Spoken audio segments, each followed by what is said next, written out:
اے پیغمبر میری طرف سے لوگوں کو کہہ دو کہ اے میرے بندو جنہوں نے اپنی جانوں پر زیادتی کی ہے اللہ کی رحمت سے نا امید نہ ہونا، اللہ تو سب گناہوں کو بخش دیتا ہے،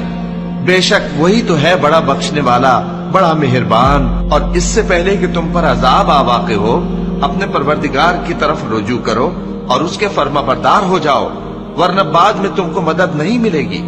اور اس سے پہلے کہ تم پر ناگہاں عذاب آ جائے اور تم کو خبر بھی نہ ہو، اس نہایت اچھی کتاب کی جو تمہارے پروردگار کی طرف سے تمہاری جانب نازل ہوئی ہے پیروی کرو۔ ایسا نہ ہو کہ اس وقت کوئی شخص کہنے لگے کہ ہائے اس کوتاہی پر افسوس ہے جو میں نے اللہ کا حق ماننے میں کی